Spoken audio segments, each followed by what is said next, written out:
So I'm going to quickly go over the composition of Now. To start with, it is a very simple song. You can probably tell if you've listened to it, but I just wanted to show you what's going on anyway. So a lot of this song was born from my habit of looping different guitar parts, just kind of over and over. I think it comes from making so much dance music earlier in my life, which is pretty repetitive compared to other genres. So I just get used to things looping all the time and then changing like one element or adding one element at a time. And this song really does that. First and foremost is the guitar. The guitar is two guitars on the left and the right, and they are doing the same thing for almost the entire song. It is actually the bass that is changing what's going on in the song and what part you're hearing. So you can probably see these sections here called main, follow along, main, altered, deeper, main, deeper, and it just goes through those. Those are kind of like my verse, chorus, bridge, pre-chorus section. This song doesn't really have as defined of a structure as other songs, but this is basically how it functions. So I'll show you the bass later and how it works, but the guitar themselves, under rhythm guitar here, Guitar 1 and Guitar 2, they are doing similar but different things. To not conflict with too many notes, the only types of chords that are being played by the guitar are octaves. So if you've ever learned guitar, or you've listened to a bunch of like punk music or something, you probably know power chords, and this isn't plugged in, but you can probably hear it.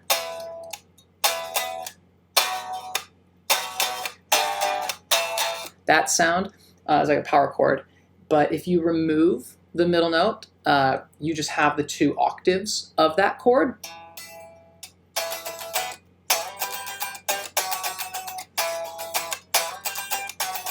Sound a lot like some punk and alt rock that you've listened to for the last 20 years. It should, because that's like the cornerstone of all of that genre. So I'm gonna put the guitar away for a sec. What's happening on the guitars is this. In the left side, we have this guitar bit going. I'll just play from the second verse one more time for you.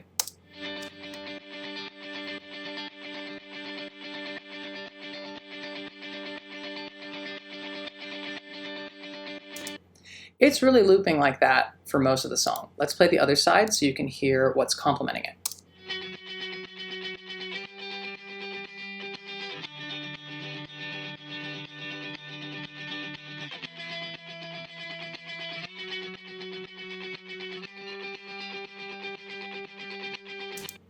So those two patterns, the chord progressions going together, complement each other and don't really conflict a lot. Very inspired, obviously, by folks like Block Party and The Strokes. Those are huge bands in my adolescence, and this song definitely came at a time in my life, I think, where I was just re-listening to a lot of that music. That goes throughout the whole thing. That's why you see it's like this fuchsia color throughout like the whole song. It's the same thing over and over. There were probably some different takes that I did to get a different feel of intensity, and then I just composited them all into one big audio file, which is why you kind of see it appearing like this right now. And then I froze it so that it would use up less CPU, like I talk about all the time, which is why you see the light blue color on the tracks. The pumping that you hear is what I always do. It is a sidechain compressor. That is, oh, where is it? Here it is. It is a sidechain. Oh, actually, where is it? I need to find it. Well, it's a sidechain compressor that is, oh, it's in a bus. There we go. Let me find it for you. Here we go, duck. This whole bus, D, duck, anything that's been routed to it at the end is being pumped by the kick drum of the drum kit so that it will duck underneath it. So let me just play the rhythm guitar here, and you can see this pumping again.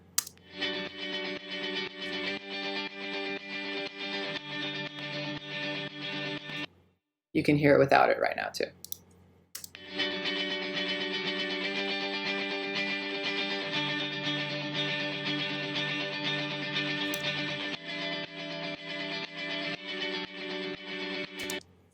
I do that a lot. I do that all the time. again, because of dance music, because I love dance music. So that's all that's happening with the guitar. It's crazy. If you're wondering what the actual guitar tone is and what the effects are, it is my pink Strat, and I did not go through a real amp or even my real guitar pedals for this guitar tone, which is sacrilege to a lot of guitarists. But what you're hearing is, let's see, I'll unfreeze this for now. You are hearing guitar rig. And let's see, I have two different chains here. I got a compressor and then kind of a Vox AC30 emulation. And on the other side, because I always do everything in stereo, big fan, I have a compressor and then a high watt emulation. It was a popular amp, more like in the 70s. I think either The Who or Pink Floyd used this type of amp a lot. But it's a lot more jangly and treblier. More trebly, I find. So I thought that it would have that very garage rock type of feel, because I didn't need a lot of low end in the guitar, especially if I was doing octaves here throughout. And those are the two guitar parts. Let me undo. Yeah, there we go. Now it's back to being frozen again, so we can save some CPU. We'll talk about mixing later, but those are the two. I mean, those are the two things right there. This is the exact same guitar tone for the other guitar side as well. I literally just duplicated it and then went from there. This is all rhythm. So now if we go into the lead guitar part that plays a little bit over this, we can hear it right here.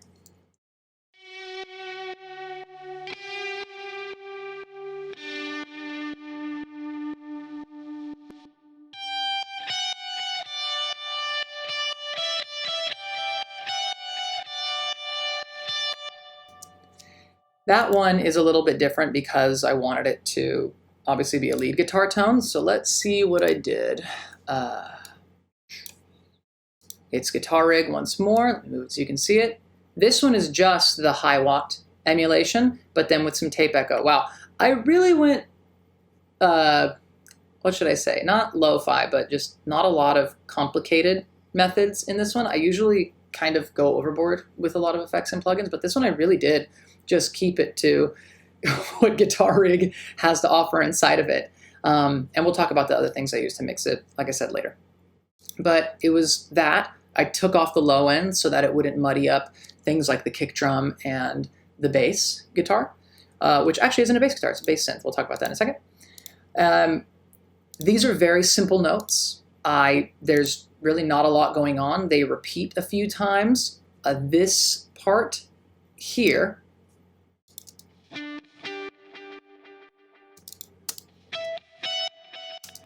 those are actually part of the same take from the solo, which is down here. It's parts of the solo, but I just liked how I played them so much that I chopped that section of audio and just brought it over there and decided, hey, I kind of like how that's going. The idea was that, like a dance song, I'd be building tension throughout the song as it goes. So as we start, there's very little drums, just like a kick drum, and then we bring in more of the kit, but the hi-hat is a little bit tight, and I'll show you that in a sec. And then everything opens up by the very, very end, and you have a lot of percussion going. The guitar has increased gain on it and increased volume that I just automated near the end. Let's see, we have speaker on here. Yeah, here we go.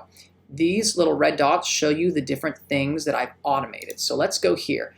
My return here, that's called Tinsel. I've talked about it before. It's the Sound Toys Decapitator, and it's the setting called Tinsel, or add some tinsel. And you can go really overboard with it and make it really, really distorted and like screechy in your ear, and it's awful like that. But if you add just a little bit, it adds a bit of crispiness and a little more intensity that I really like. So if you look at whenever I automate tinsel, so these little red bumps here, you can see that's when I wanted the guitar to like, oh, let's get a little more intense, and then pull back on it. Let's get a little more intense, pull back on it. And then here, for the final verse, what's like the end of the song, I actually never pull back on it like all the way to like, not be for the end of the song. It's going up and down throughout the rest of this so that it can feel a bit more intense.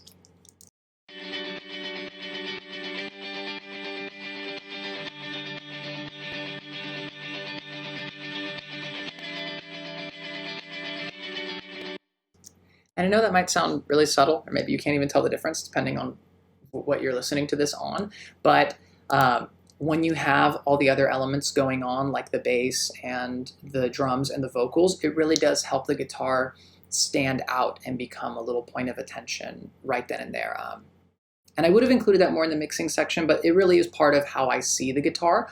I know that whenever you play guitar live, you can't like be changing the gain slowly on a knob. I mean, you could with your toes, I guess, like on a guitar pedal, but I don't do that. So that sums up the guitar, or the rhythm guitar. The solo is right here. Oh, actually, you know what I should do?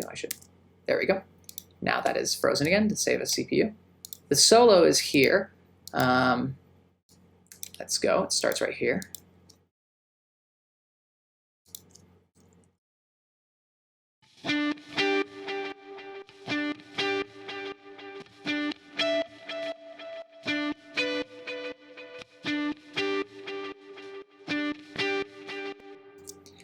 Pretty simple, actually. It was one of those where I took that old saying to heart of like try and say as much as you can with as few notes as possible. And I think I kind of leaned into like how much of a fan I am of U2 in this song, in this solo, because it's very open, wide, has a bunch of delay on it that we can look at right now. So this one is a very similar setup. Man, it is the same as the other lead one. I think I must have just adjusted the gain a little bit more, made it a little more compressed so that the palm muted parts that I was doing on those, sparse notes really kind of sound like plucks and they get your attention a bit more. That's all I did on this one. And then I obviously took out some of the low end, starting at 69.3 hertz. I just kind of, you just kind of fiddle with it until it sounds right. That's a solo. Now moving on to the bass. So like I said, the guitar is really, really straightforward. I like the sound of bass guitars a lot, but I didn't have one on me at the time, and I was writing this song pretty quickly. Like I felt really motivated to just keep writing it and finishing the whole song itself. So I ended up just using a bass synth. Like it's not a bass guitar at all. So we can listen. Let's do second verse again. So here in the second verse, here's the bass.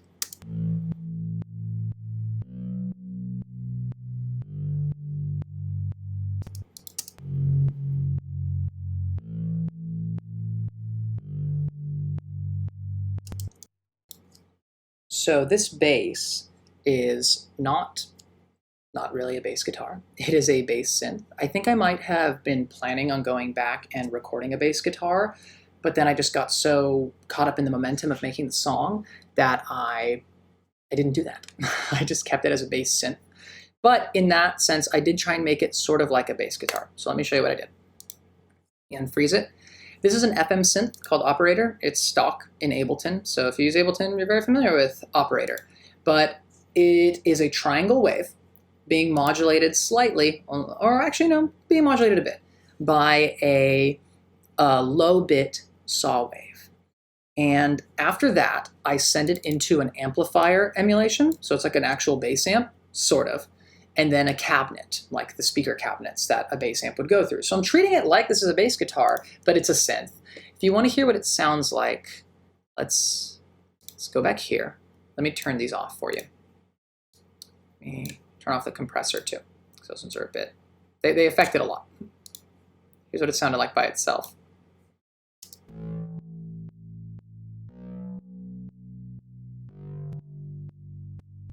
Really? Let's get the amp in the cabinet.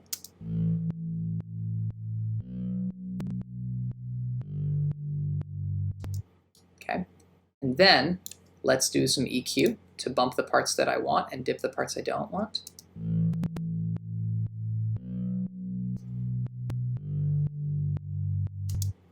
And then the last thing is the sidechain compressor to make it pump. I don't think it's that dramatic. I think it's pretty subtle here.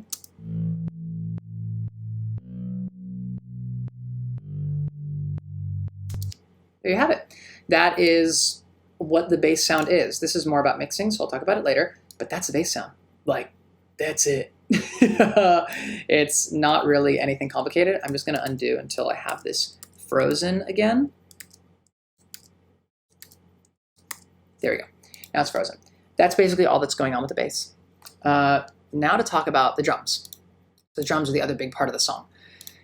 This does not have a lot of different drum tracks like I do have in a lot of other songs. Instead, this one just has a drum kit, but it's a virtual drum kit. I did not record an actual drum kit for this song.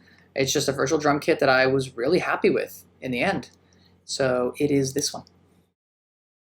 This is the Abbey Road 70s drummer tight kit by Native Instruments. I really like it. I've spent a lot of time messing with the built-in mixer in here and the different chains that it has for effects. Well, not use that one, but the EQ and then the transient master, and then tuning certain elements like the kick drum and the snare. Oh. There you go. I'm a big fan of lower pitched snares, like that Travis Barker type of like crack, like nah. I like that 70s, which is why I like 909 electronic drum kits, especially in 707 electronic drum kits, because they have that chunkier, thumpier snare. So that's what I did with this. I mess with it until I get it right where I want it. And the reason why it sounds so like smacky is because I have lined up a ton of compression on it. We have two of the exact same type of compressor here. It is the 1176 emulation by Native Instruments. These are its settings. I have it on the all button ratio. Did I just redo it for this one too? Oh my God, I think I did. I think it's the exact same. Oh my. A little bit different release, a little bit different. But it is like I just took the same two settings and put them right after one another, which is fun. It seems like that'd be wrong to do, but in the computer-based music world, it's just so easy to be like, well, if that sounds how I want it to sound, nobody needs to know. Until now. The other thing that comes after it is this. I use this a lot. I'm using it less and less these days, but I used to use it like a ton. And this is a pretty old song, so it was when I was using it a lot. This is a free plugin. Maybe look into it if you want sort of vintagey compression and saturation. It's not edgy, and it's not in your face, and it's not modern at all. I should let you know that up front, which is why I use it only a little bit. The response starts at neutral, so I only brought it up a little bit, and the drive doesn't really kick in hard till about 3, so I'm just past 3. And I like it on drums. I've used it in the past on bass guitar too, but I don't use it so much bass guitar. It's free by Klanghelm called IVGI. Maybe check it out. And then another compressor right after this, but this one isn't doing too much work. I'll show you in a sec. There's an EQ to take off some of the lowest end, and then the real EQ for the drums that gives it this smile curve that I'm a big fan of. I just always liked it. It is a sound for me that sounds really smooth and healthy, and maybe it's because my parents listened to a lot of 70s music, and I think that's where this became really popular as an EQ curve, not just on drums, man, but like on all instruments. So let's hear it without some of these things. I'm going to leave that EQ on because I have it automated, so I don't want to deal with that crap.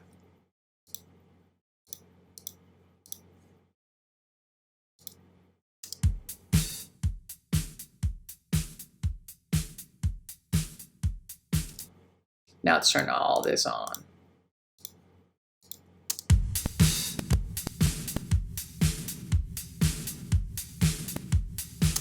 Right? Sounds a lot better. Sounds a lot better. And that's even having left on these plugins at the end and having left on the bus plugins that are on the whole drum bus, which are pretty dramatic in their own right. So we'll talk about those later. But even then, you can just see the difference that stacking all those compressors really made. So I love it. That is basically the drum chain. To explain sort of how I approached this in like the dance music sense, we can go through the different parts of the song and see how I'm just adding and taking away different elements. It starts out with just a kick drum. Then I bring in a hi-hat, and I call it subtle.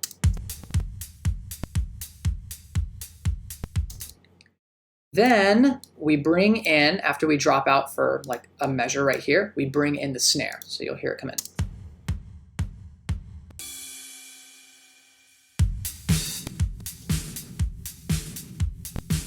And now it's there for all of verse 2. Just keep moving. We bring it back down for the bridge.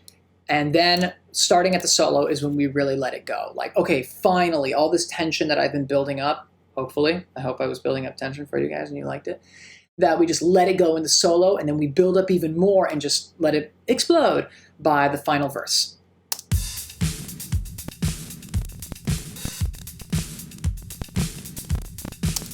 Sorry about that. I'm using a ton of CPU right now. I do not know what is causing it, but it might also be the fact that I'm recording this. But anyway, you hear it.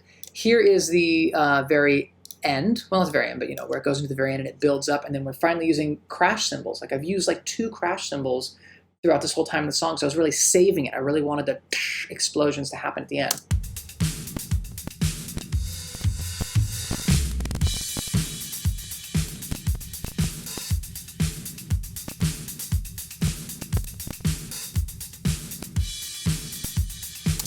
Right?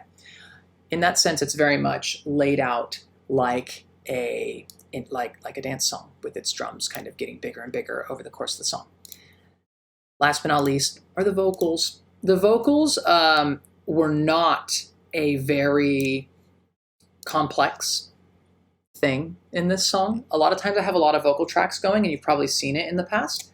This one, I just have 2 vocal tracks. That's it, because the doubling happens in software because I like the sound of it better. I knew I wanted it to have more of a garage rock or lo-fi sound anyway, so I put nothing on these. The reason they have these weird names is because I did have a like a background noise remover and a front stage de-esser at the beginning, which is Izotope RX, and I've shown that in other videos how I do that with vocals, so you can just look at those. But then I freeze it and bounce it down, and then it gives it this name that's like the date that it happened and like all this stuff. So that's why they have such long, ugly names right now, instead of just like vocal take verse 2 or verse 3 take 4 or something.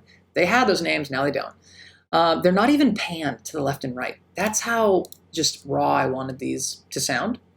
And all of it happens, all the effects happen on the whole vocal bus for both of the audio tracks going into it. So to start off with, I use Nectar, which I use all the time. You've seen me describe it before. There's no pitch correction happening here because I kind of wanted it to be wobbly and not sound too perfect. I wanted it to sound raw, but there is a gate so that we won't hear a lot of background noise that might have been in the room or humming out of the microphone when I was recording it. But then we have a compressor, and the compressor, I know this is way down here, but usually this threshold is hovering somewhere around here. I really brought it down so that it would really just squeeze the vocals and make them sound like really compressed. And then I would just use volume automation on the whole track to then make it get quieter or make it get louder whenever I wanted. I know that's maybe not the right way to do it in some people's minds, but it's what worked best for this song because I wanted the flavor to get there first, and then make my technical adjustments in the mixing phase. So you can see an orange line that's going to appear here, and you will see the compression happening like intensely. Let's get just the vocals going. Yeah,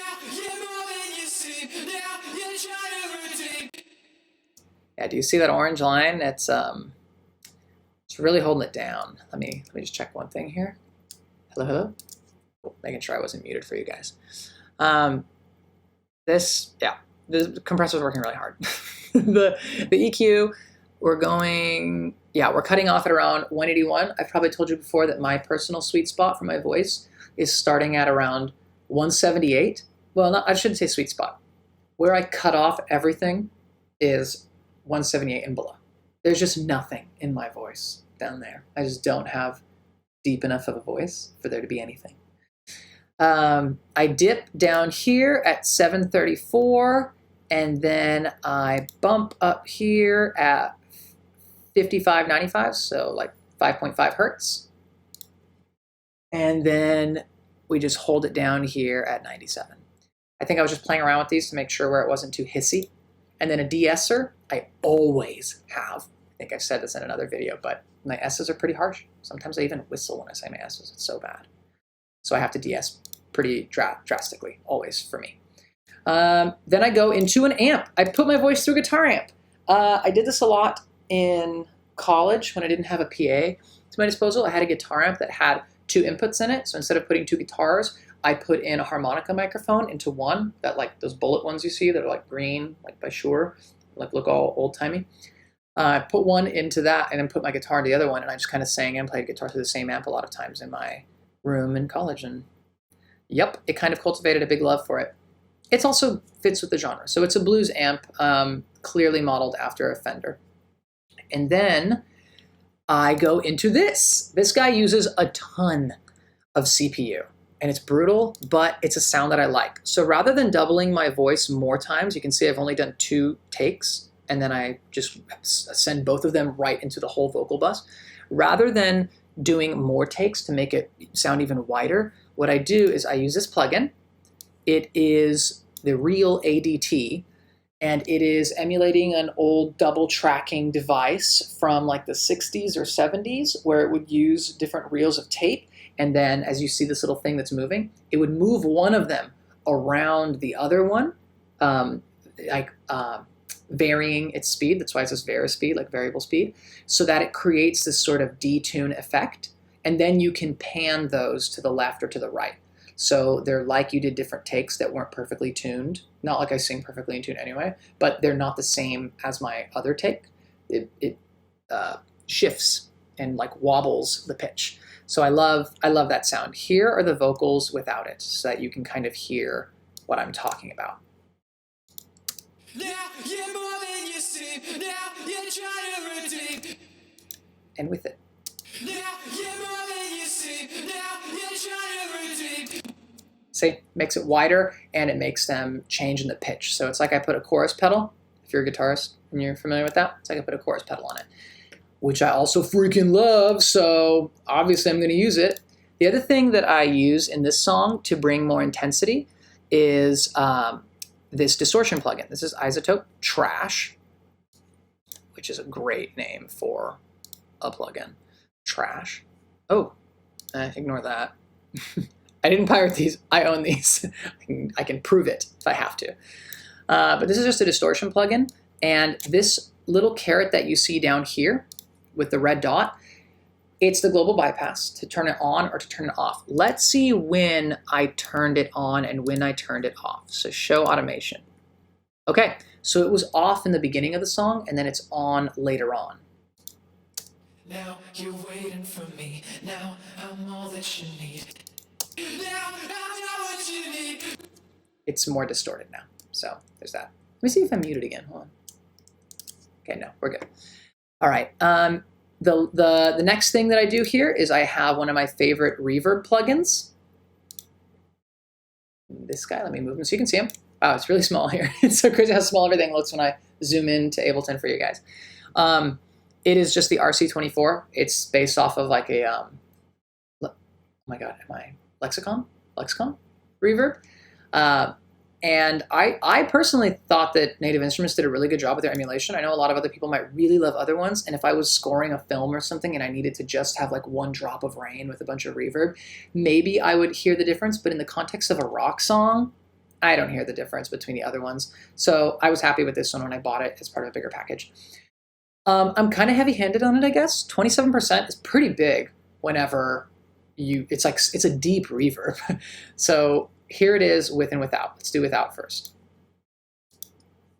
Now you're more than you seem. Now you're trying to redeem. With it.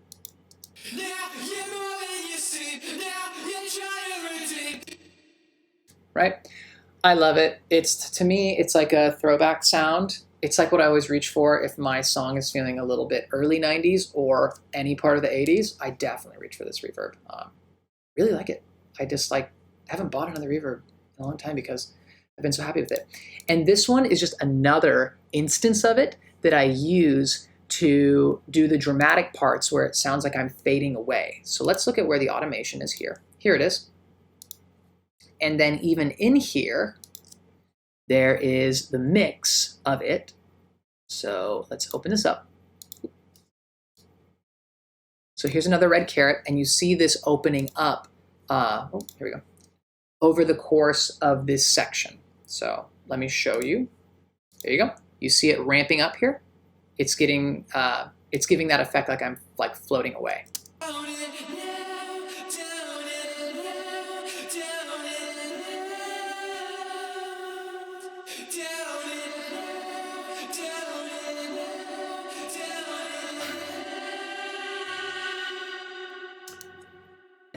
So It's just another instance of the same reverb.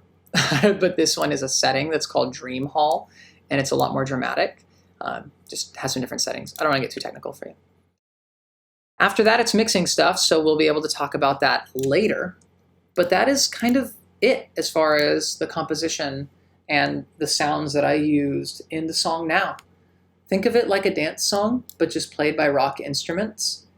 And then it makes a lot of sense, I think. And there's nothing really on the master here, just nothing's on because this is not where I did final mastering of it. I always do that in another file. But this is the end of it. I hope that this helped you understand a lot of how it was written and helped you see how simple of a song it is. If you thought it was complex and there was a lot of parts, well then I'm flattered and thank you so much. But it was actually a very simple song.